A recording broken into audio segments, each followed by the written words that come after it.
যদি আমি সন্ত্রাসী হামলা শিকার হই, তাহলে এখানে কেউই নিরাপদ না, আপনার আইন শৃঙ্খলা পরিস্থিতি এটা বললাম। ডিবির লোকরা যে হামলা করলো, ডিবি সম্বন্ধে ওনার ডিবি সম্বন্ধে আমি বললাম যে আমার উপর হামলা হচ্ছে ডিবির পোশাকে, তো এটাতে তাকে ধরে নেওয়া যায় না যে ডিবি এর সাথে।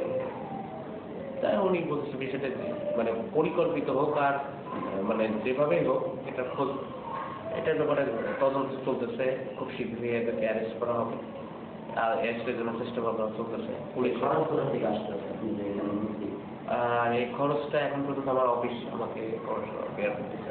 বিবাহিত না, আপনার কি মনে হয় এরপর আছে নিরাপদ? এটা আমি অ্যাজ এ জার্নালিস্ট হিসেবে আমি বলবো যে নিরাপদ আসলে ওইভাবে বলা ঠিক না।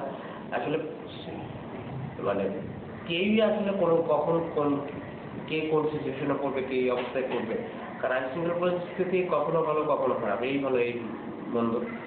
সেই হিসাবে বলবো যে রিসেন্ট পরিস্থিতি আরো খারাপ, মানে এখানে চিন্তায় তারপরে বিভিন্ন ঘটনা ঘটতেছে। এখানে পুলিশের তৎপরতার অভাব অবশ্যই আছে, পুলিশ আরেকটু সিরিয়াস হলে মনে হয়তো এইগুলো ট্যাকেল দেওয়া সম্ভব। আপনি আর কখনো হামলা শিকার দিচ্ছেন সাংবাদিকদের জন্য?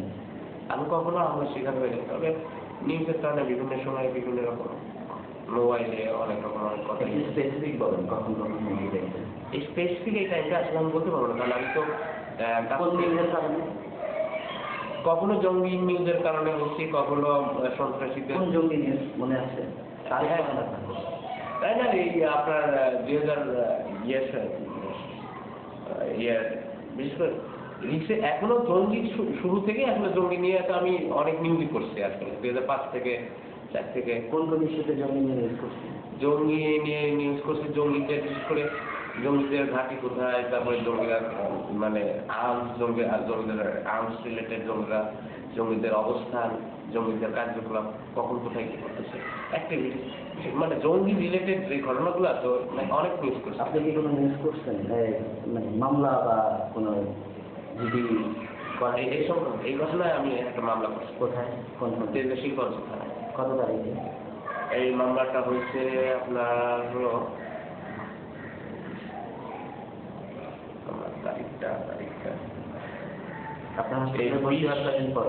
আমি হাসপাতাল ভর্তি হওয়ার 2 দিন পরে,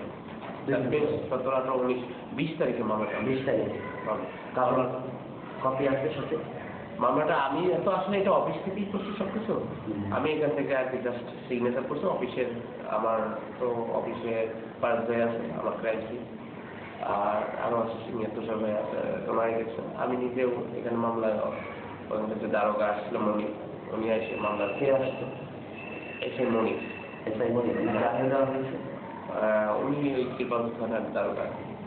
কি বলছো উনি আসার পর কয় তারিখে? উনি ওই 20 তারিখে এসে ওই মামলার ব্যাপারে আর কি আমাকে জিজ্ঞেস করলো, বলে যে আমি এই মামলা কি করতে সবকিছু মামলা তদন্ত উনি করবেন।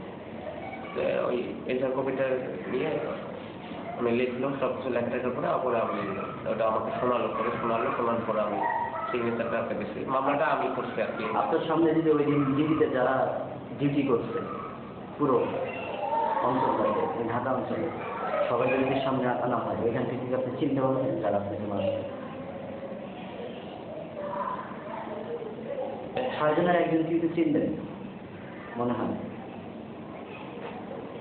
এইটা আসলে এটা বলা মুশকিল, কারণ আমার উপর যখন অ্যাটাক হয় তাদেরকে আমি দেখছি, অনেকেই দেখছি, কিন্তু দেখার পরে তখন আমি নিজেকে সেভ করার জন্য তাদের চেহারার দিক থেকে আমার নিজের চেহারার দিকেই আমার খেয়াল, আমার শরীরের দিকে আমার খেয়ালটা ছিল বেশি।